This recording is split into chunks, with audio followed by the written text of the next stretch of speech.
Cut work neck ఈజీగా ఇలా stitch చేయండి. క్యాన్వాస్ అతికించిన ఈ పీస్ అనేది ఉంది కదా! ఈ పీస్‌కి మధ్యలో చిన్న టక్స్ అయితే పెట్టేసుకోండి. పెట్టేసుకొని 2 కూడా సమానంగా ఉన్నాయో లేదో ఒకసారి చూసుకొని ఇలా పిన్స్‌తో అడ్జస్ట్ చేసుకోండి. డైరెక్ట్ స్టిచ్ చేస్తే సైడ్‌కి జరిగే ఛాన్స్ ఉంటుంది. అందుకని చెప్పేసి మధ్యలో పిన్స్ అయితే పెట్టేసుకోండి. పిన్స్ పెట్టేసుకున్న తర్వాత ఇలా పాదాన్ని పైకి లేపుకుంటూ కుట్టు అయితే వేయండి. కుట్టు వేసేటప్పుడు ఎగ్జాక్ట్‌గా క్యాన్వాస్ పక్కనే కుట్టు పడే విధంగా వేసుకోండి. ఇలా వేసినప్పుడు మాత్రమే కట్ వర్క్ షేప్ అనేది నీట్‌గా వస్తుంది. అదేవిధంగా రౌండ్‌గా కూడా తిరుగుతుంది. పాదాన్ని పైకి లేపుకుంటూ చిన్నగా కుట్టు అయితే వేసేసుకోండి.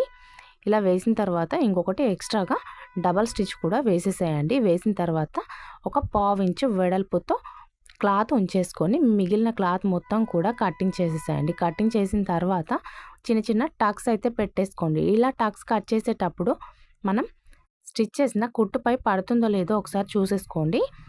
ఇలా చిన్న టక్స్ పెట్టేసుకున్న తర్వాత సీదా కింద తీసేసుకోండి. సీదా తీసేసుకొని నీట్‌గా సర్దేసుకొని ఐరన్ చేసుకుంటే సరిపోతుంది. వీడియో నచ్చితే లైక్ చేయండి, షేర్ చేయండి, సబ్స్క్రైబ్ చేసుకోండి. Thank you for watching.